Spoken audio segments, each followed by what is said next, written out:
man. And one day you gotta realize, right, when you come behind this wall, you dealing with so many different personalities.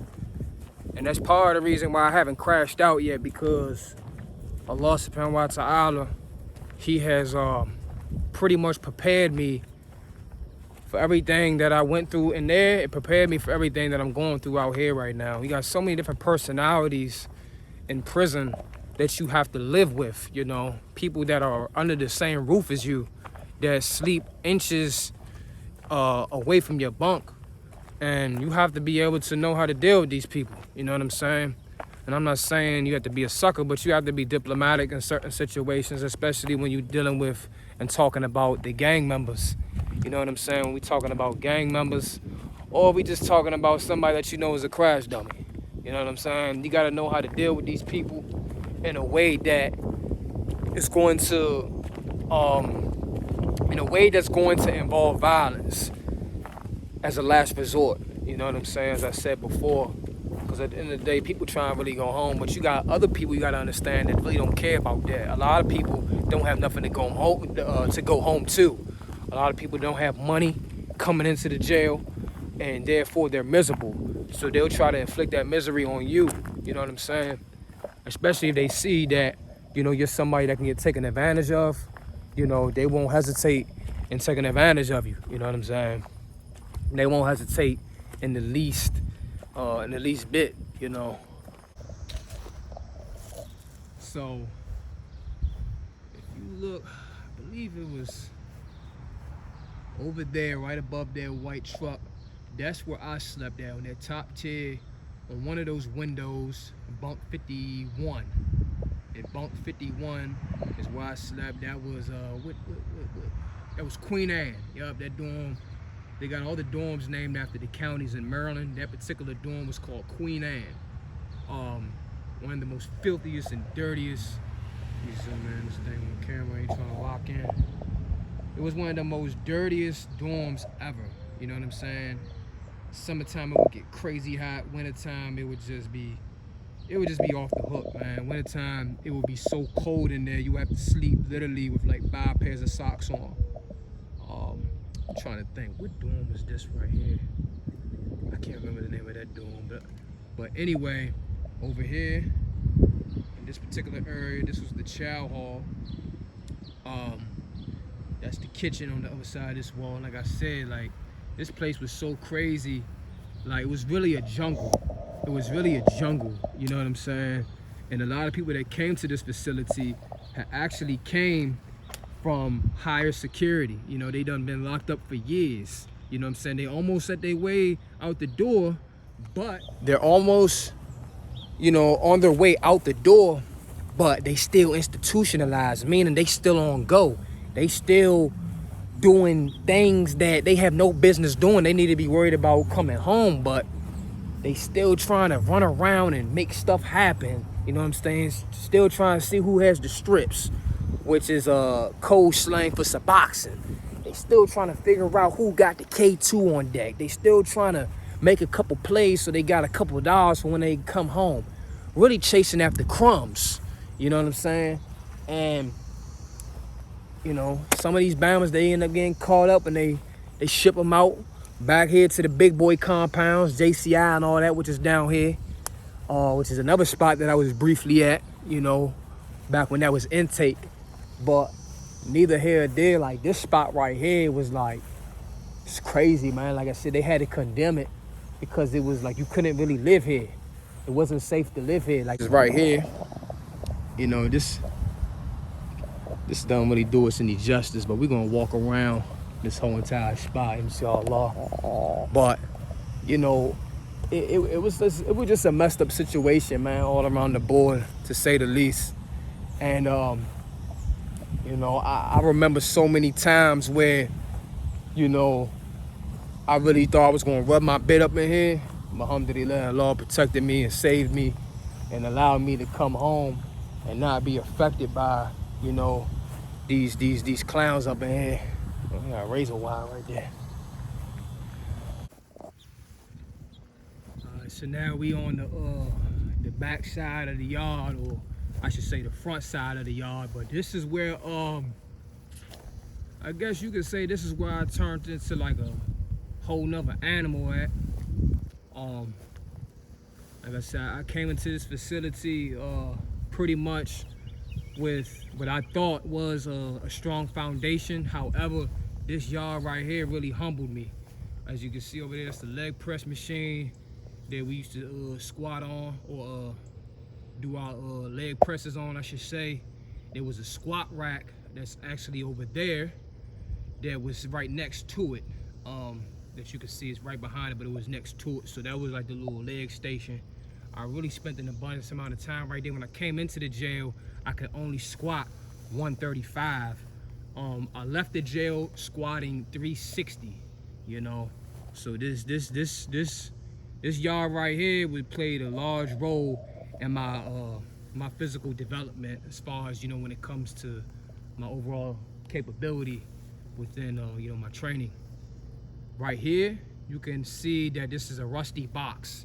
This is where I really started my plyometrics, if I would even known what plyometrics was. I used to do box jumps. I was probably the only dude in the jail, me and another dude named 50. Shouts out to Slim. Me and 50 was probably the only people doing box jumps on this particular box. We would do the burpee box jumps all throughout the day. You know what I'm saying? All throughout the day. As you can see over there, you can't really see it, but you can if you're paying attention. You got a pull-up bar over there. You got the squat rack right there. Nobody never really used it for anything but for the pull-up bar. Yeah, dip bars and stuff like that. Weights, you know, incline benches. As you can see, like, the benches are like real gritty. It's all wood. That's all wood. You know what I'm saying? This isn't like no rubber, no leather, soft leather benches. Like, it's real gritty, man. And like, believe me when I tell you, like, this is a particular yard that was one of the best yards in the system that I've ever witnessed. You know what I'm saying? Like, I can't pay me enough to relive it, but you know, at this particular time, you know, this it had its benefits, and I utilized it, and I came home, and you know, it made me more of an animal.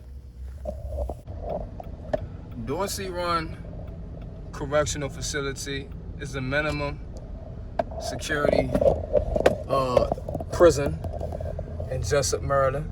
This is right next door to the Brockbridge Correctional Facility that's condemned. When they shut down that facility, a lot of people came to this facility. And when they came to this facility, they came basically in an environment that had cameras, as opposed to where they were at previously. It had no cameras, so it was a totally different ball game. They basically have cameras in every corner. Like, in the other spot is basically no cameras in the dormitories, and these dormitories is cameras everywhere, every corner you can imagine. So you really can't get away with too much up in here, you know. All the smoking that they be doing it in the bathrooms.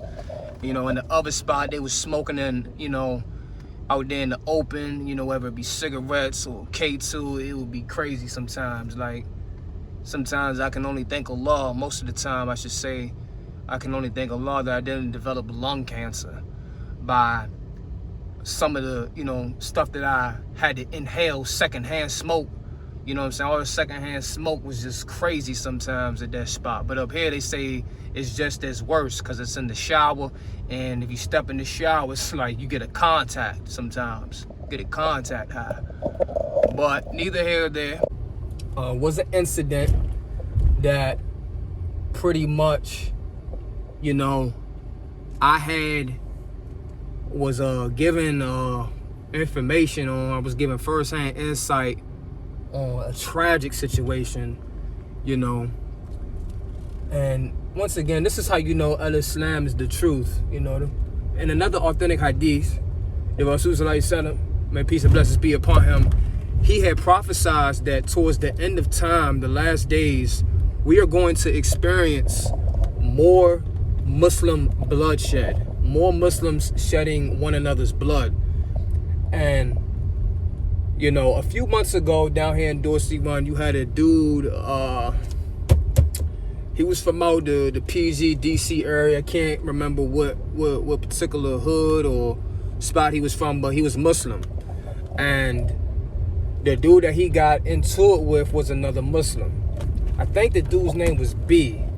B ended up passing away. He got killed at the hands of another Muslim. Mind you, this spot that we are at, these fences right here, this is JCI. I'm just doing a round through here. Oh, that's MCIJ over there. Anyway, this particular incident came about, basically the dude B, the Muslim brother B, was basically oppressing, just basing anybody and everybody. And the brother, I forget his name. Even if I did know his name, I wouldn't mention it because he got charged with murder. From what was told to me is that basically the brother was getting oppressed. He was getting oppressed. He was getting played with. And ain't nobody really try to stand up and do anything about it. You know what I'm saying? They really just, you know, turned the other cheek. You know what I'm saying? They let that, you know, that animosity between them build up. So I guess the brother had enough. And on this particular situation or occasion, the brother told him, he's like, man, I'm gonna get you, man. I'm gonna get you, man. He's swearing and everything. Like, bro, I'm gonna get you. I'm gonna do that to you, dog. And he waited to the moment that B had went to sleep. And once B had went to sleep, it was probably like late at night. It was late at night or whatever. And once he went to bed, he stabbed him up so bad that his eyeballs was removed. His eyeballs was removed from his eye socket. Killed him. Like, nobody said that they heard anything. And mind you, this is at a pre-release spot. This isn't like, you know, like how you see over here. Let me turn the camera. This isn't where you see over here. You see 3 barbed wire fences. You know what I'm saying? This is an indication of a maximum security facility. You know what I'm saying? I was actually at this facility, you know, for a small amount of time. Alhamdulillah. This is where that type of stuff traditionally, or excuse me, historically, that's where that type of stuff goes down at. But this particular incident happened at a pre-release facility. Meaning that this pre-release facility was basically niggas, you got people that are coming home. They're coming home like within days, weeks, months. And this particular brother that got killed at the hands of another Muslim, Allāh, he got killed with 3 months. He had 3 months left before he was coming home. I think it was less than that. And I was like, when the information came to me, it was on the news and everything. And one of the coaches at the gym had actually got a picture of it. Because I guess one of the CEOs had leaked it to the family. And the family had gave it to somebody that one of the coaches at my gym knew. So he had got it and showed it to me. And it was very disturbing. Very disturbing, man. Like I said, dog, like, that's the reality of life behind bars, man. Is that you got people that are so cowardly that, you know, they never underestimate a scary one. Because a scary one will kill you just as fast and in a very clever fashion. A very clever fashion. By the time you know it, you're already in the grave. You was beefing with this dude, now you got Nakir and Munkar questioning you. You know what I'm saying? And like, dog, the brother, may Allah forgive him, but the brother, like, he really took, you know, that route that he had to really put a knife in him in his most vulnerable moment while he was deep in his sleep, and did that to him, man. You know, and then given like it was different, you know, situations that was allegedly behind, that was also behind, you know, this build up of animosity. between these two. You know, I'm not gonna put too much out there because, like I said, this is a, you know, an open investigation still, and I don't want to, you know, get anybody more time, you know what I'm saying, than what they may already get. So I'm gonna just keep a lot of things to myself and just, you know, offer dua for the both of them, especially, you know, the brother that you know, that allegedly killed, you know, the brother B. You know what I'm saying? So yeah, dog, this stuff happens all throughout. They go to women's spot over there. But this type of stuff happens all throughout the Maryland system, all throughout the federal system, any state prison. These are the type of situations that go on, man, as far as like violence is concerned. You know what I'm saying? And you just really got to move cautiously out here, man. I advise you to get out the streets if you're already in the streets, because it's inevitable. You know what I'm saying? It's inevitable where you're gonna go. You know, if you're in that grave, 9 times out of 10, you're in that grave before you had time to repent. And then, you know, if you still want to continue on with that lifestyle, know that eventually them people's gonna catch up to you, and it's gonna cost you more once you in there.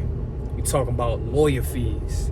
A lot of y'all don't even got money put away for your funerals. You know what I'm saying? Y'all requesting GoFundMe pages once y'all get, you know, once your time expires, your family out here requesting GoFundMe. You know what I'm saying? Help. They need the help because you ain't had no money put away for your own funeral. A lot of y'all don't even have lawyer money. Y'all don't even have lawyer fees paid off. Y'all don't even have a lawyer paid off, man. But y'all out here doing all types of crime. Out here just you know, I guess y'all living your best life. You know, so you think. And you know, I just hope somebody wakes up, even if it's just one person, you know, that can benefit from this video. Alhamdulillah, like I did my part, you know what I'm saying? So inshallah, share this video, pass it along to as many people as you can, especially if you see somebody going down that wrong path, to where as though they pretty much gonna, you know, ruin their life and the life of their whole entire family. Peace.